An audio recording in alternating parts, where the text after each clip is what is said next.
Good morning. Welcome. And I enjoyed the sort of trip to my teenage bedroom from Tom Goulding, our editor, who behind the scenes is, I think, driving us to get up at 8 o'clock in the morning and think seriously about smart machines. This thinking, I thought about it as I got up this morning, this thinking is devoted not to the subject of futurology. The title, as you'll have seen, is What Can Smart Machines Do for Humankind and You? It's devoted, and here's my contribution to the English language, to nowology, the things that are actually happening now that we probably don't see or don't fully appreciate. And when we set up Tortoise, one of our biggest ambitions, I suppose, was driven by the idea that there are changes happening in society that creep up on us, that our journalism can often miss the things that happen gradually but are revolutionary rather than the things that happen suddenly and are marginal. And if you looked back at the last decade or so, the evidence would suggest that newsrooms had struggled to deal with the full impact of technology. And what we're trying to think about this morning is a set of elements of that, of data, of AI, of robotics, what those smart machines are already doing in our society, and what they're already doing for society, but for us as individuals. And forgive me if I frame it a little bit.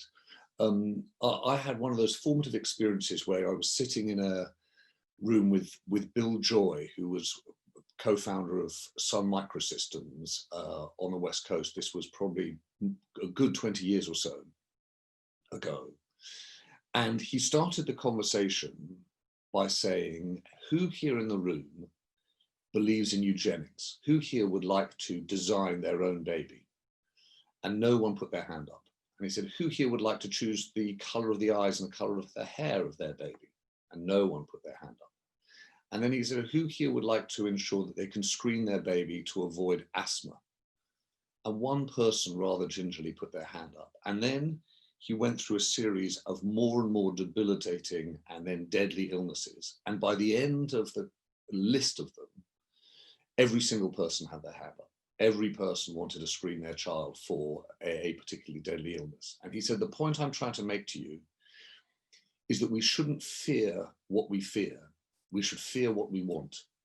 And it's much more important to try and understand what we want and plan for that than to plan for what we fear.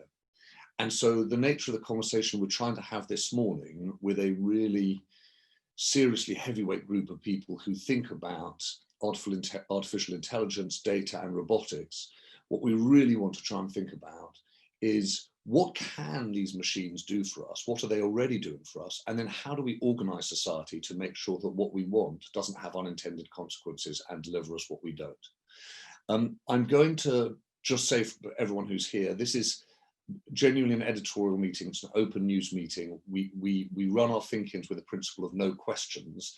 And the reason for that is we want everyone to contribute their point of view. This is more important than ever in a gathering like this, because the gang that we've got together, Paul Clark, David Lane, Elaine White, and David Bissett, are superstars in their field. And it's very easy to feel intimidated in this crowd and not feel like you're going to bring your point of view. Please do. It's going to be better informed by your thinking and your experience and your personal opinion. So weigh in the chat. My colleague Luke Bedimer is there on the chat. He's also pulled together the slides, and I'm going to come to Luke in a minute just to talk through what he makes of those.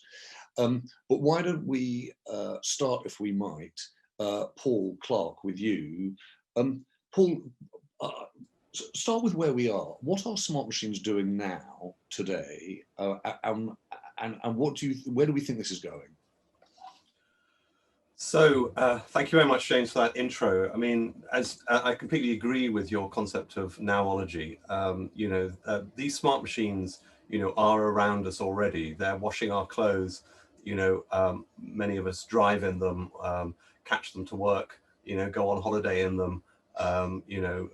Drones are other examples. So, there are lots of them around already. It's just we perhaps don't think of them, as smart machines. And I think that's one of the reasons why we're very keen on the term, sort of smart machines increasingly in this industry, because, robots people often think of as being things that, you know, assemble cars in factories, but actually, you know, smart machines is an easier to, you know, and a more accessible term. And, you know, there are companies like, you know, Ocado that I work for that are basically, you know, we're all about smart machines. We're about, you know, designing them and building them and testing them and then deploying them at scale. And of course we use them, you know, historically for delivering groceries, but in the future we'll use them for lots of other things too. And there are lots of other companies, you know, like Ocado, you know, that are based around smart machines, and they are this cyber physical, as we call it, intersection of AI and robotics, and then supported by other kind of enabling technologies like, you know, the kind of digital models, digital twins, simulations, the kind of things that let us explore their possibilities before we build them. And so it's a kind of a rich cauldron, you know, things like sensing and vision are in there because these machines have to find their way around. Cloud computing is in there because they need to, you know, be orchestrated and share their data, you know, and talk to one another, because I think the real power of smart machines is when you connect them. Paul, I suspect we're going to talk a little bit about digital twins, because I've heard more and more about this, but I'm not sure I fully understand actually what it is, what digital twins are, how that works, what that enables. So the concept of a digital twin is it's a digital mathematical model, a representation of something in the real world. It could be, you know, a smart machine. It could be a process. It could be something like our healthcare system. It could be our financial system. It could even be something radical like national government. But the powerful concept of a digital twin is that you take the physical twin, the thing that you want to model, you take the data from that physical twin, let's assume it's a smart machine, and you feed it into this mathematical digital representation of it. And there you can ask kind of what if questions. You can say, what happens if we change the way we controlled it? What happens if it had 5 legs instead of 4? What happens if it you know, went twice as fast? You know, things like that. And then you can take the insights and the optimizations that you've derived in that model and feed it back into the real world. So for example, you might build a digital twin of the road network in London and use it to optimize the timing of traffic lights, or you're thinking of building some new, you know, road layouts, and you want to work out whether that's going to improve traffic flow or make it worse. So that's what you can do in the digital twin. But what makes it a real digital twin is the fact that you have this virtuous circle of data flowing from the physical world into the digital twin, and then these insights and optimizations flowing back, and they go round and round. And then the really exciting thing is when you connect, you know, AI to those digital twins to go off and explore, you know, really complex optimizations that humans might come up with. So you get the idea that it's a kind of a family of related technologies here that we're Actually, I do, although I should say, Paul, I'd misunderstood digital twinning. I thought that what you could do is you could twin with a physical human, and then you could have I could, let's say, twin everyone on this call, and then we could sort of forecast the patterns of chat and conversation. I appreciate you can digital twin systems, but is there also digital twinning of individuals? Well, I mean, that is an area that people are certainly exploring and have been talking about for quite some time. And I think, you know, there are all sorts of purposes you could do that for, but one of the really exciting ones would be around healthcare. I mean, if we could produce, and this is currently, you know, beyond what we can do, but it's a potential moonshot, is if you could create digital twins, you know, of patients that were representative of their physiology and the conditions they have and whatever, and that you could use that both to help improve, you know, the preventative medicine and that you provide and analyze the, you know, efficacy of your drugs, but you could also use it to do things like model, you know, the healthcare provision, you know, at a trust or national scale, and work out, you know, do we have enough cover for this kind of condition, and what happens, you know, all of those kinds of things, you know, the impact of nutrition, you know, and wellness and things like that. So I think it's a very, very exciting idea, but it's kind of beyond, you know, what we've done. And, you know, of course, you could do exactly the same and build digital twins of things in the natural world, whether it be plants or animals or whatever. And now, you know, that's another potentially important area. Paul, I'm just going to come to David in a second, but I just want to understand one thing. I suppose if I'd sat in a room like this 10 years ago, certainly 15 years ago, and we thought to ourselves, let's talk about smart machines and robotics. You know, the sector that is going to be remade by that is the groceries business. Right? People would have laughed. They would have said, no, no, it's going to be, you know, high-tech automation in manufacturing industries, etc. When you go through those things that you made, you know, sensing and vision, cloud computing, data digital twins, I don't want you to sort of have to pick between your children, but which of those is the most exciting and potentially transformative in what I would call the short term, i.e. the next 5 to 10 years? Oh, that's a tough choice. I think I would have to choose digital twins, because I think, you know, they have applications in this area, but they have applications, you know, far beyond. And I think one of the areas that maybe we might get on to talk about this morning is, you know, the role that smart machines and digital twins may be able to play in helping us tackle things like net zero and sustainable development goals, because, you know, we have created some properly big problems for ourselves, and we're going to need some very powerful solutions to get out of it. And I think, you know, that combination, that cocktail of smart machines and digital twins could be a very, very powerful one to help us tackle, especially if the smart machines are, you know, run on, would have zero emission and run on, you know, electricity or hydrogen or some other clean fuel. So I think lots to do there, and I'm very excited about that cocktail. Well, I'm going to ask David Lane about it, because there's as you were talking, Paul, there's a brilliant sort of stream of conversation in the chat, which is essentially between the enthusiasts and the skeptics. The skeptics saying, effectively, is digital twin just a rebranding of something that's modeling? And I see Vicky Reynolds made this point. A model is a virtual replica. A digital twin is a set of data that is brought in from the physical, analysed, and the insights fed back to the physical. There might not be a model at all. And David, you're saying that the point about a digital twin is it can run in lockstep with the real world. David, do you want to tell us a little more about that? And then, and if possible, to just give us an example of where you think, just to Paul's point, digital twins could be really effective. Sure, thanks, James. Morning, everybody. It's great to be here. My view of digital twin is it's a model. It can be a physical model. It can have physics in it, but it can also be sort of semantic, more about semantics and logic and about processes. But the key thing is that it runs in lockstep with the real world. So as Paul was saying, the digital twin learns from the real world, and the real world learns from the digital twin, and it tunes itself up. And that's the real power. And indeed, Ocado and others have used that to great effect. I think the thing that I was going to really talk about was an experience of what we need, why we need some of this. I mean, I run a big robotics centre here in Edinburgh. And in April, we were contacted by the Scottish Government COVID-19 committee. And they said, could we repurpose some of our robots to do disinfecting in the hospitals? Because they're running out of PPE, we're running out of people, we're running out of everything. And what could we do? And we all came together. This was in the middle of lockdown. So we all came together virtually to see what we could do. And the answer was, we said, yes, we could repurpose some of our robots, some of our mobile robots to do the cleaning, but it would take us 6 months. And the reason is we didn't really have proper access to work remotely in our labs, to work together from wherever we were around Edinburgh or indeed around the country. We didn't have the right modeling tools. We didn't have the ability to connect and to communicate, as Paul was saying. Obviously, we can have Zoom calls and we can send email and stuff like that, but we couldn't develop algorithms. We couldn't repurpose the software on the robots remotely. And the mode of working that would have been really useful for us is one where we have just a few people working in the lab with the real robots. Everybody else is working remotely.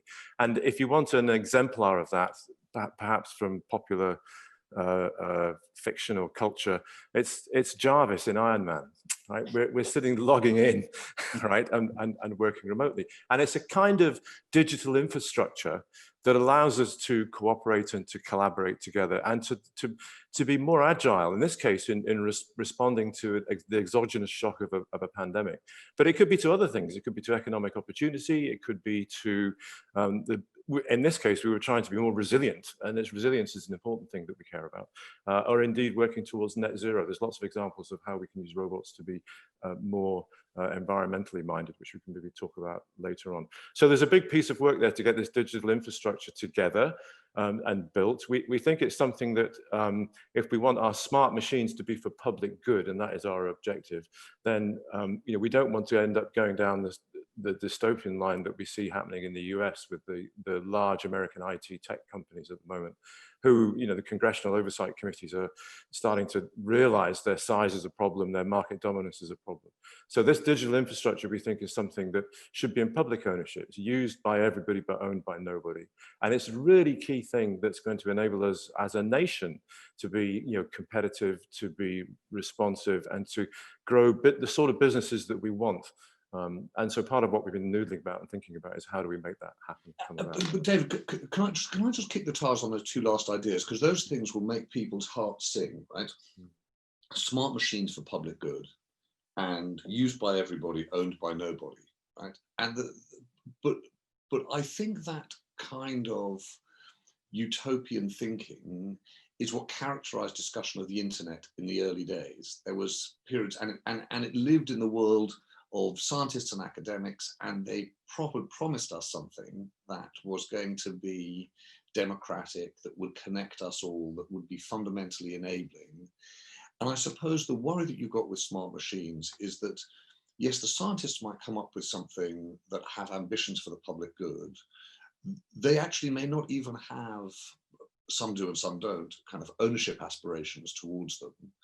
But when it comes to it, it's not going to be the public sector that provides the capital to develop it. It's going to be the private sector. And pretty soon, you're going to start having market competition, national competition, and it's very hard, I would have thought, to deliver smart machines for the public good. So can you just talk a little bit about that? What you think is needed in terms of regulation and politics now, what you think is needed in terms of finance and ownership now?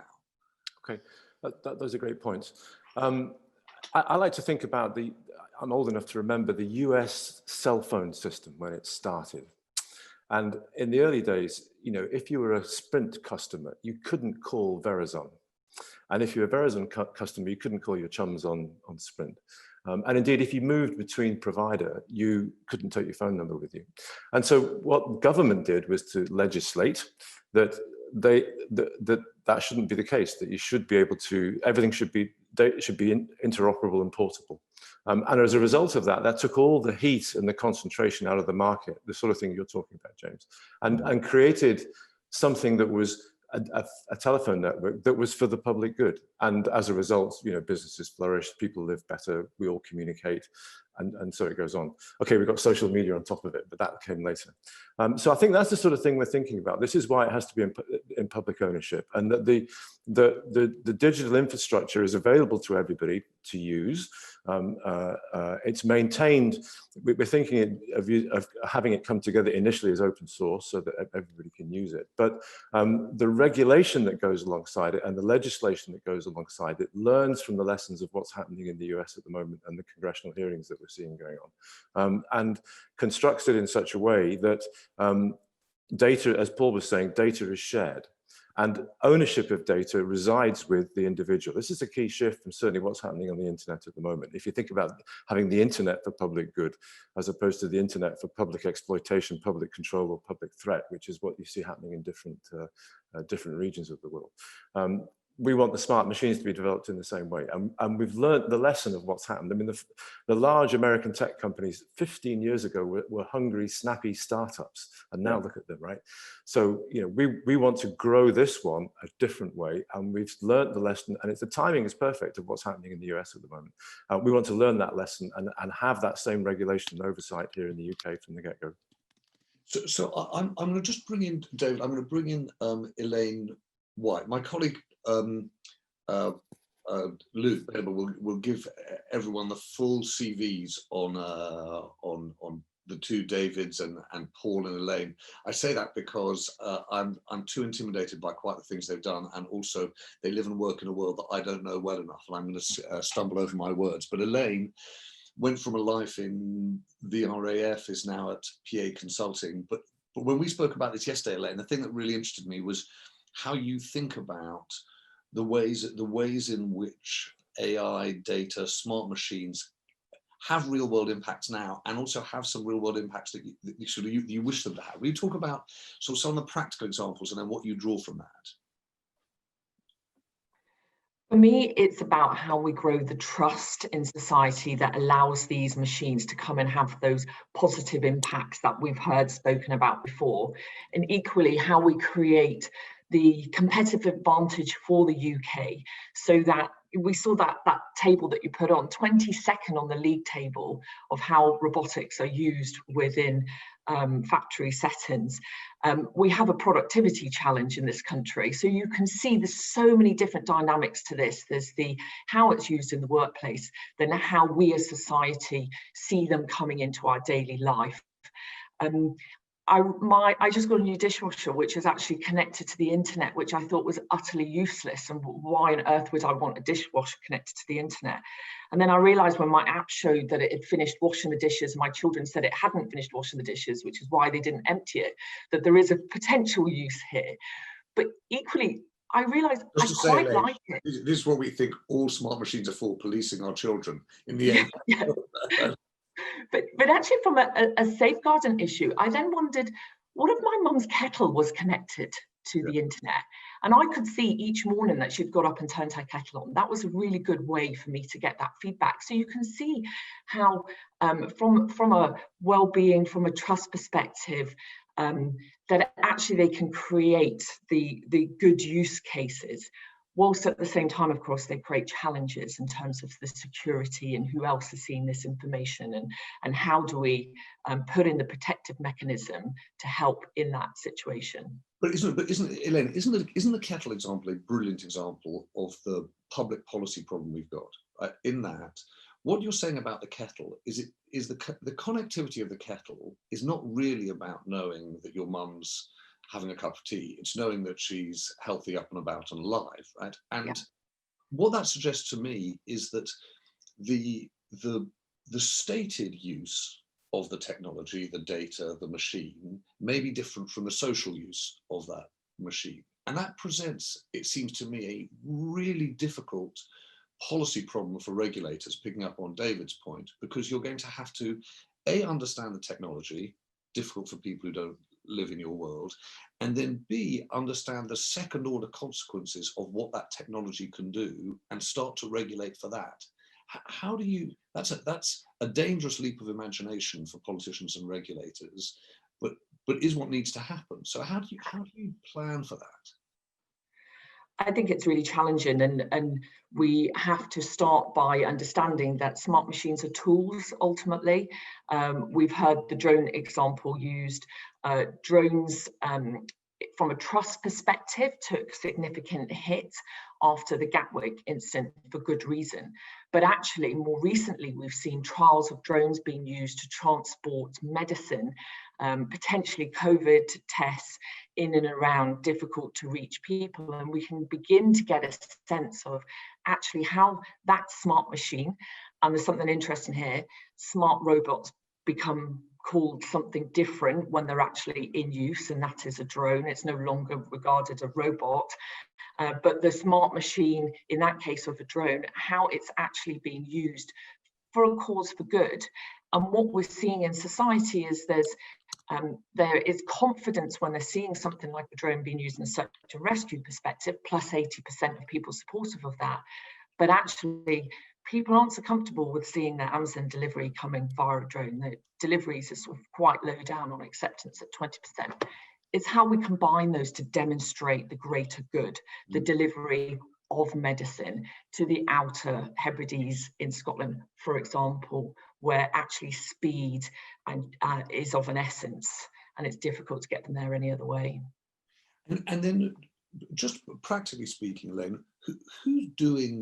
there's a big conversation in the chat as you're going on, which is picked up on David's point about ownership of data, the Estonian example. In this world, as these developments happen, and probably without any regulatory umbrella at the start, who's handling this well? Who do you think, whether it's a sector of the economy or whether it's a country or whether it's a part of government, who do you look at and think, oh, you're beginning to think this through in a way that's a model for others to think through? I think it's really difficult to compare. If we took the drones example, they are actually regulated. They come under the Civil Aviation Authority. So there is a regulator already there. And I always think in terms of that emerging technology, that's a positive thing, because that helps create the trust in society of how it's being used. There's lots of discussions about data and AI use and how that isn't a regulated space, and should it be? Because we've seen some interesting examples of the last few years where people aren't happy with how the data's been used for good reason. Okay, well, I'm just going to pick up David bits. I want to bring in lots of the voices that are in the room, and I'm sorry it's taken quite so long, but this is such a sort of, there's so much technology to think about, there's so much practical to think about, and then there's so much conceptual to think about. As you can hear, I'm sort of finding myself fascinated and a little overwhelmed. So Elaine, thank you. I'm going to just, David Bissett, can I come to you? I'm finding it really useful thinking, oh my God, I love that. There's your screen behind you. But by the way, will you just tell us some of those things that are behind you? What are they? There's a hand. There's a dancing little. What's what? So over, I've got to get a hand. This one here is effectively an educational toy robot that's used in schools. It's used in healthcare, so dealing with autistic children, interacting with that rather than a person. Next to that, there's an exoskeleton, and then right up on the top over there, we've got a humanoid robot that's designed to behave like a toddler. It doesn't, but that's the objective of that project. Right above, an autonomous car, disinfection robot. It's one of the new disinfection robots that can be used in hospitals. A drone you'll recognize. Right behind me, this is a Polish mine robot that's used down mine shafts to keep people away from dangerous places. And this is a prototype space robot from the German Space Center. So David, I suppose the thing that's interesting to me is that I wonder whether or not we've been distracted by, if you like, the robots on your left and right, the educational one and the industrial ones, because where, you know, to an extent where Paul, Elaine, David have kicked things off this morning is around smart machines, the internal wiring, rather than, you know, the classic conception of a robot. And I wondered why that is, whether it's just science fiction or whether or not our initial thinking was around manufacturing, but something fundamentally has changed about our understanding of smart machines.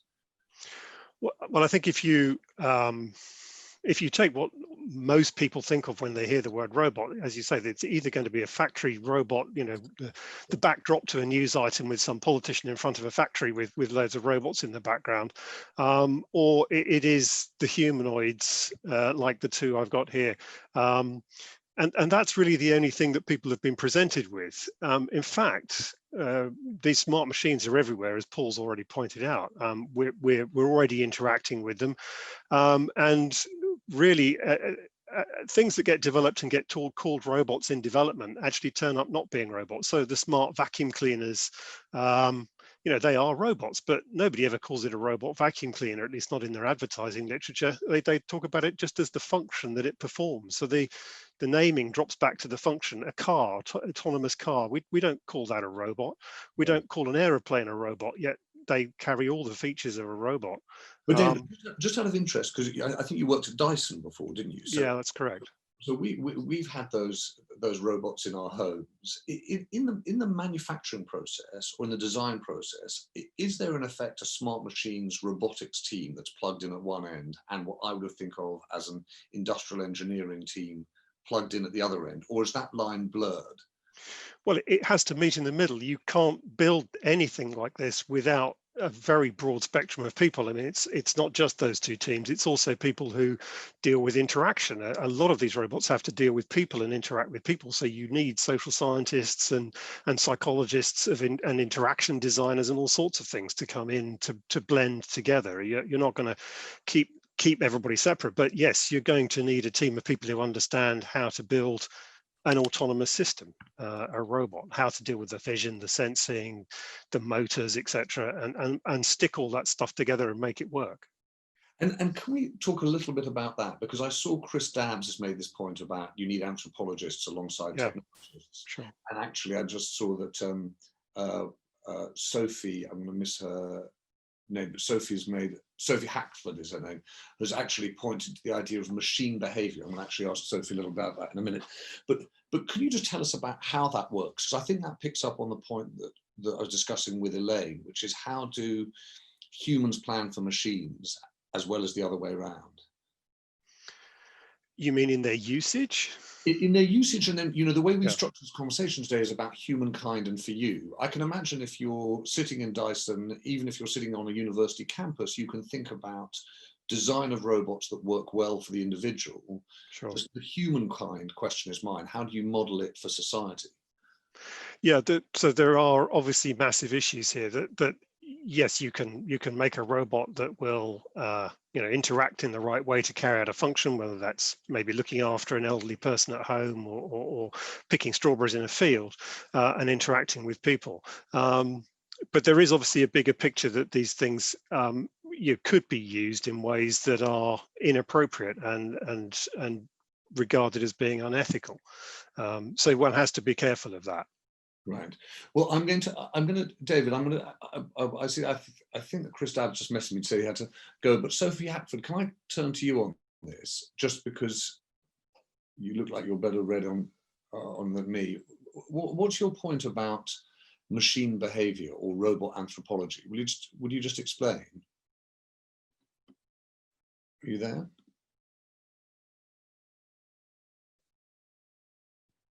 Where is the great Sophie Hackford?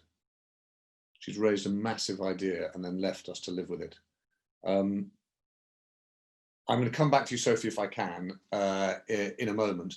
But then, if I might, can I just say, one of the things that people in the chat keep asking for is kind of concrete examples. I'm going to ask William Murray. William, are you still there? You were talking about G and fuel. Hello. Good morning. Hello. Hello. Hi. Hi. Well, you had an example. I was just intrigued to know about it because it seemed as though it touched on Paul's point about climate and robotics. Yeah, sure. The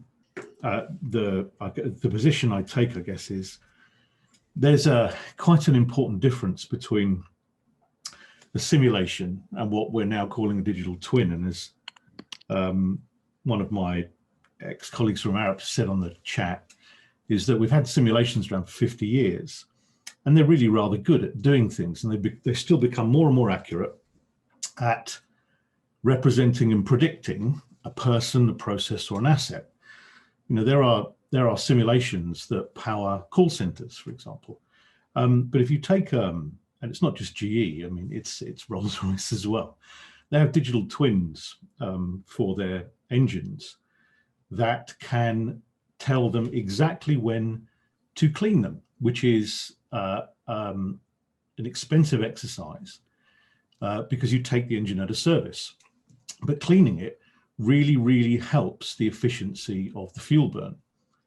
So they have to, as we know now very, very well, run some kind of business, and they have to make that trade-off between how often they take the aircraft out of service and the productivity, the fuel burn.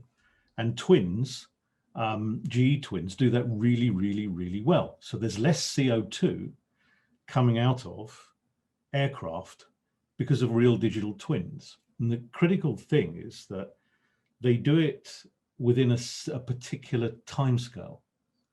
If they leave it too long, it messes up. And that's the difference between a simulation and a twin.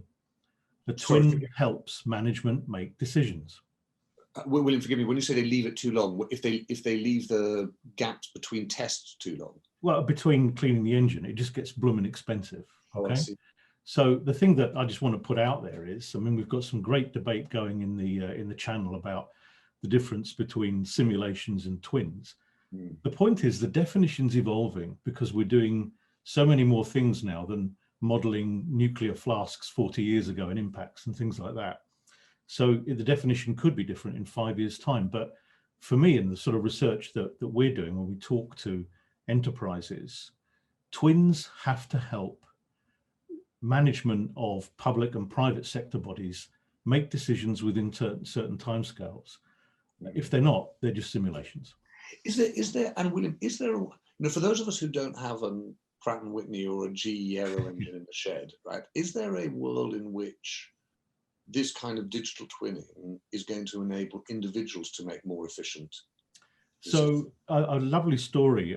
We have an associate who has a pacemaker, and that pacemaker sends data wirelessly to a model, and the heart surgeon started off by manually monitoring it, and then AI was put into the model, and the AI nudges that person to make changes in their lifestyles, and it does it faster and faster, or better and better tuned to whichever part of the behavior of that person. And Paul's come out with a phrase, personal digital twins. I mean, perhaps it's someone else's, I don't know, but Paul's said that to me, is that if we aggregate these simulations and we link them more closely to the person, the process, or the asset, and those decisions are made and automated and done very ethically, I might add, and what you've got is a digital twin of a part of a person that affects their health and their life. And that to me is just profoundly very interesting. William, thank you. I'm going to come back to David Lane, who just touched on the dementia question. But before I do, David, I just want to ask Kim Dara. Sorry, Kim, I mentioned it was Luke, but I think you've pulled together the slides. And the reason I wanted to do that is it's really interesting that we seem to be replicating the past argument between the individual and society, as in things that are hugely beneficial for the individual consumer may have bigger and more worrying impacts for society as a whole. And I think some of the slides that you've pulled up, Kim, give us a sense of that. Do you want to just give us a quick canter through them? Sure. Thanks. Sure. So the first slide, I guess, is just sort of drawing attention to this this trust issue, where people do seem to have this instinct to distrust robots. So this is just, people were asked the question in America, whether they would support a policy limiting machines to just dangerous and unhealthy jobs. And actually everyone says yes to that. Not everyone, but almost everyone ends up saying yes to that policy idea. And I mean, obviously it's a leading question, but it sort of shows how much people have an instinct to support the restriction of robots. Next slide. And then, but then of course there's the other side to that, which is that, I mean, on a sort of society economic level, people are very worried about robots taking jobs. On the other, but the flip side to that is that robots create job opportunities. And one way, it's quite hard, I think, to find data to show that, but one really good study here shows that the companies that adopt robots tend to hire much more people. Now the question, I think, is like, who is getting hired there? Is it the same people that are losing jobs to robots? No, probably not, but that's a question to explore. But anyway, next slide. But Kim, it's also really interesting. It does a really interesting question, is because the automation point may be that companies that adopt robots, that bring in robots, have capital, higher productivity, are themselves more successful, but as companies displace other businesses which have higher employment. I'm going to come back to Paul Clark on that, but it's a really massively interesting subject. It's a whole other subject, but massively interesting. So there's that balance of opportunity and automation. And so here is basically the amount of robots per 100,000 employees in all these different countries. And interestingly, I thought it was quite interesting that the UK is 22nd in the world. Actually, there was a report by the Business, Energy and Industrial Strategy Committee where they warned that we have too few robots in the UK. They said the real danger for the UK economy and for future jobs growth is not that we have too many robots, but we have too few. And I thought that was quite interesting that we were so low. If we go to the next slide. It's also just to flag up on that, Kim, it's also a point, isn't it, that countries with more industrialized economies, i.e. more sort of big industrial sectors, might skew that way. The UK, people might say, has a bigger service economy and a smaller manufacturing sector, so maybe that has an impact, but I'll come back to that as well. Okay. Yeah, I think you must be right. So I think this was a sort of interesting view of where all the robots are going. So if you count all the robots that were sold in 2019, then actually the vast majority end up going to households and entertainment, Right. for sort of consumer service and toys, and much less went to industry. But at the same time, most of the money goes to the industrial robots. Yeah. So there's that balance there where all the robots are actually sort of going, but where the money is. If we go to the next slide. Yeah, and finally, here is the AI and robotics funds have outperformed the FTSE massively, and basically the use. This is I don't know. There's like clearly the market is betting on robotics and AI, and I think this is like increasingly going to be the case, especially in coronavirus, when the use of robots to remotely clean, care for people have probably going to increase even more the investment in the area. So yeah, that's great. Kim, thank you. That's really helpful. I'm going to go. Can I go to David Lane? I'm going to come back to Paul on a couple of those subjects. David, though, you said in the chat something that will really interest people, which is, I suppose, an entirely different thinking about robotics, which is about, you know, companionship, cognitive support for people who are ill or lonely or suffering from dementia. I mean, that sounds amazing. I don't know what that is. I have a friend who is a robot lawnmower salesman, and he tells great stories about what happens to lawnmowers when they stop working, or indeed when they're with people. You know, people build relationships with their lawnmowers. You know, yes. They give them names. When they stop working, the kids bury them in the garden. One guy who was particularly left-wing says, I only work 9 to 5, so I'm only going to get my robot lawnmower to work 9 to 5. So they have sort of quite sophisticated relationships and ideas about how they get on. And we're wired up to do that, because that's what we do with each other. We build relationships in all sorts of ways. And that can be a threat and a danger, as I think somebody was saying, David perhaps was saying earlier on. But actually, it's a great opportunity. And that for people who are lonely, we build robots. David Bissett had some in the background. Robots that are emotionally engaging in the way they behave.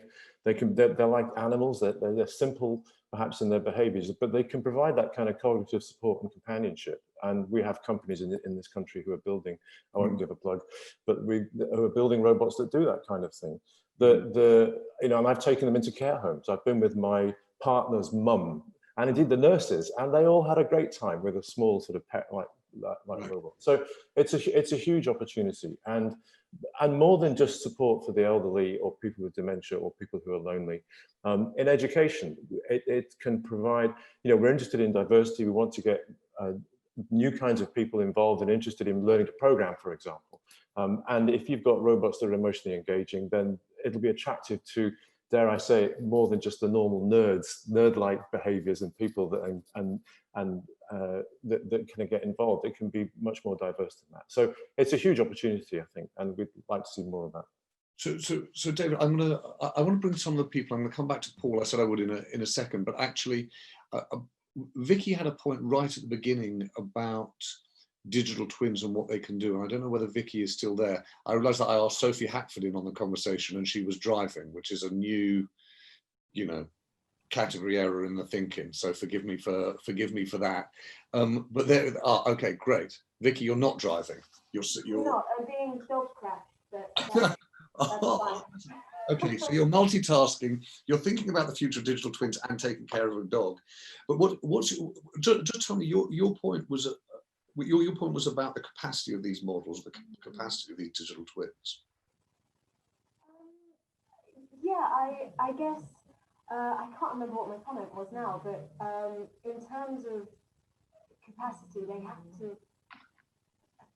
A twin has to be there to solve a problem, and the problem has to be properly defined before you begin developing that twin. And it's something that we see in the built environment quite a lot, is being almost the tech wash and the excitement at using the latest technology.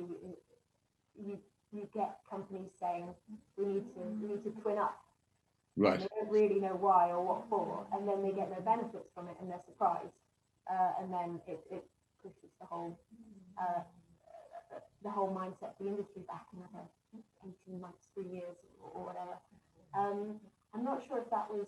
Can I ask you though about that? Because I'm glad we touched on tech wash. That when we, at the very start of this conversation, there was a little bit of skepticism you could feel in the chat. There was, are digital twins just another fancy word for models? Even is smart machines just a slightly hipper way of saying, robots and automation? And I'm interested in your thinking about tech wash in companies that want to be seen to be technologically in touch, but actually don't understand the problem they're dealing with, and therefore, your point about being set back by 18 months, I think is really interesting. So I'm interested in the kind of corporate mistakes too that can be made by embracing technology when you don't know what it's for. Yeah, I mean, for us, there's a whole issue with consultants and tech vendors who have something to sell rather than a problem to solve. And you'll often find that senior management in an organization will have been sold the dream. You can market this. If you use this technology, you'll look smarter, you'll look better, you'll get more clients, and you can market it without anyone really talking about what you have to gain, and also the effort that goes into the development of a digital twin as well. In terms of the way that we work in the built environment, we're not savvy with the way that we collect and use data. So if you want to develop a digital twin, that's a whole change in information management, right, and in behaviour, and often in culture as well. And there's a wider question as well on procurement methods and contracts, and responsibility.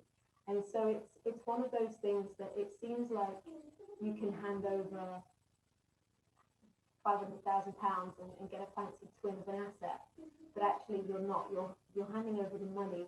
You're committing to change. You're putting your whole workforce into an environment that they might not have signed up for, in which they have to become comfortable with the whole new way of working. So it's not just that you can't just buy it, and that's then when it pushes it back, because you don't just piss off the CEO, for want of a better word. You've got a workforce. Piss off everyone. People who have all been involved in that project and have all seen this fail.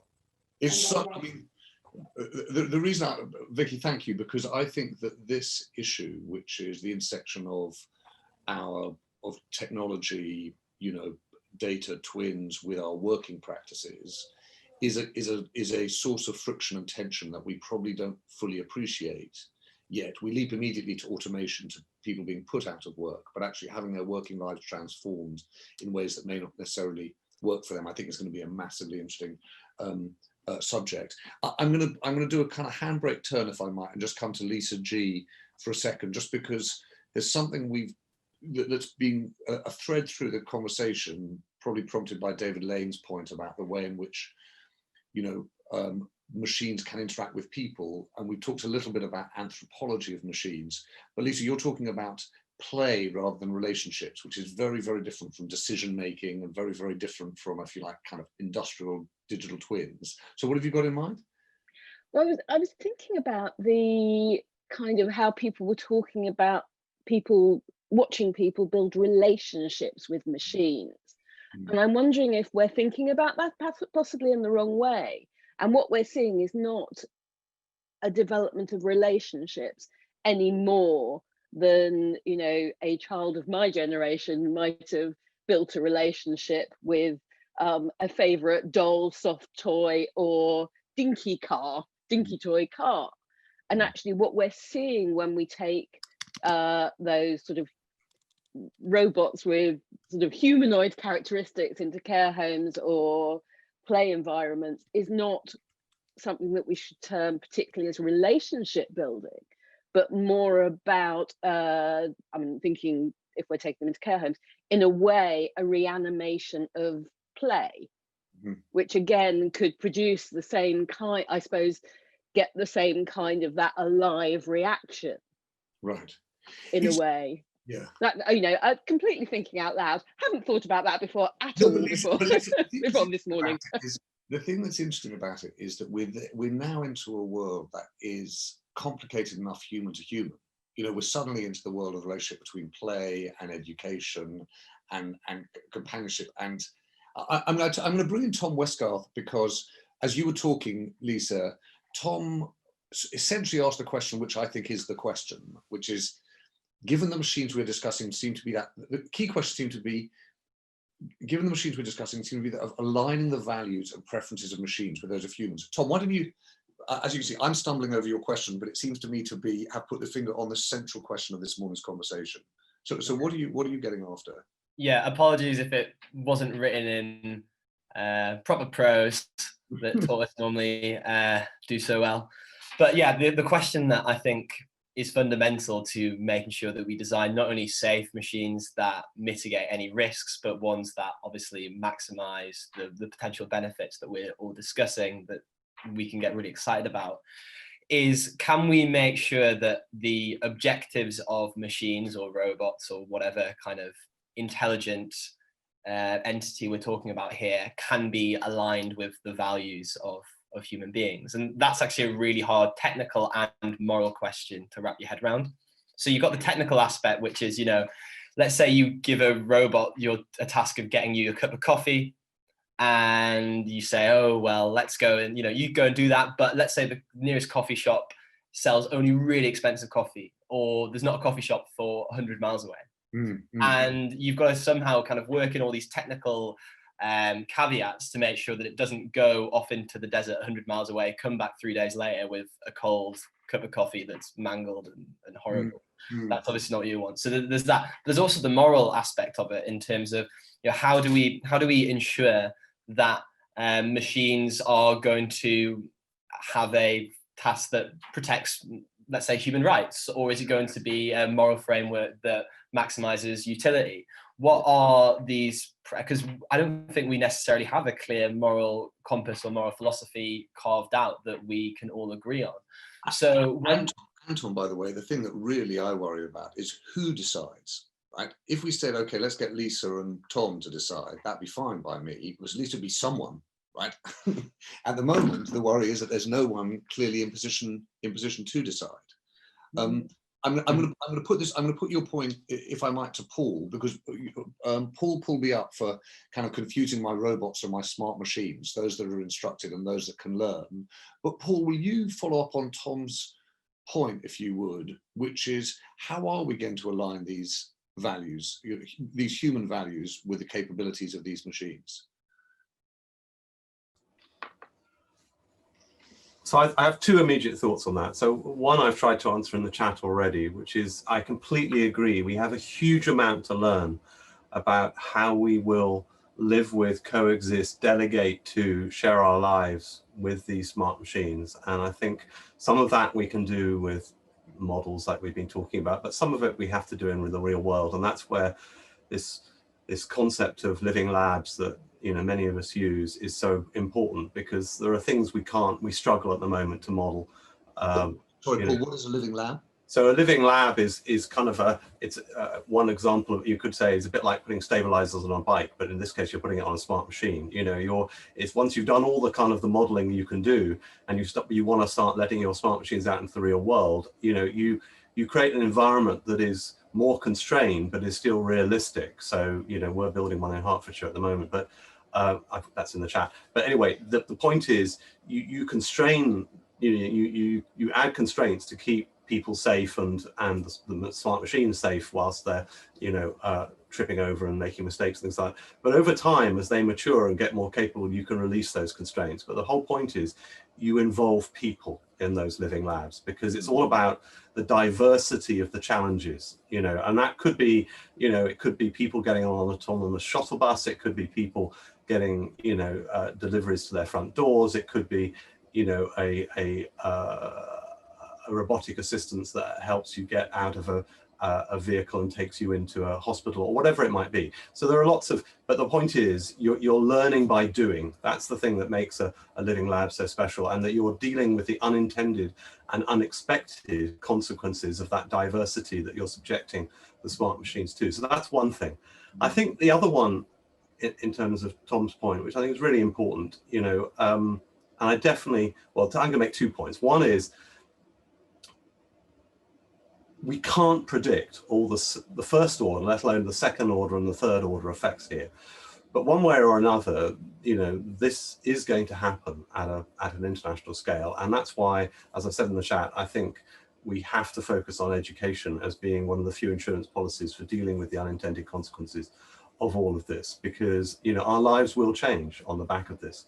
And, you know, and that's not just primary education all the way through formal education, that's lifelong learning and reskilling too.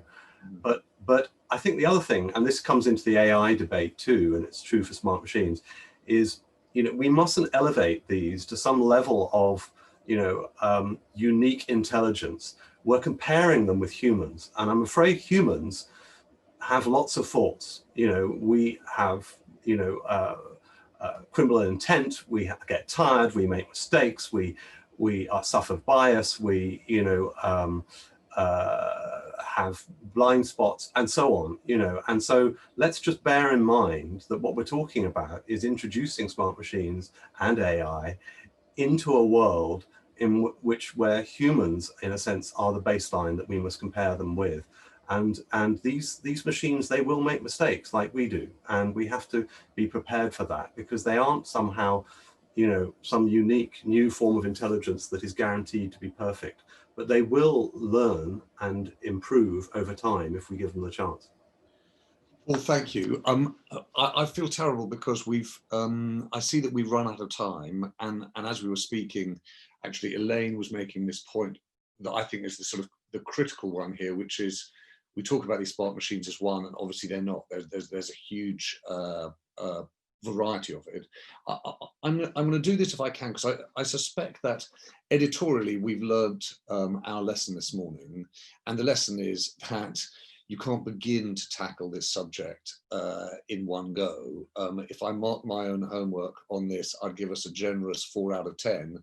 And the reason for that is, we started out talking about smart machines. Paul kicked off talking about, you know, sensors and vision and cloud computing and digital twins. And it felt to me personally that I just began to understand the outlines of digital twins, their potential models in industrial circumstance, potential models in things like urban planning, but digital twins in consumer facing businesses too, and the way they've hit companies and our lives.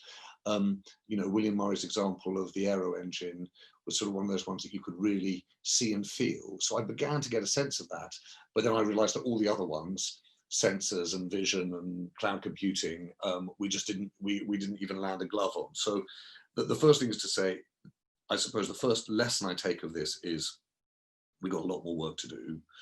The second, I think, is the thing that I think is most worrying about this is that there's such limited socialization of innovation and science, that the ideas that we're talking about are obviously really far reaching. I thought Elaine's point about the kettle was one that I immediately understood, found exciting and unsettling, and then realized that I just don't, in my daily life, in the news that I see, in the books that I read, in the people I talk to, probably think about this nearly enough. So I think there's a job for us journalistically at Tortoise to socialize these subjects and get into them at greater depth.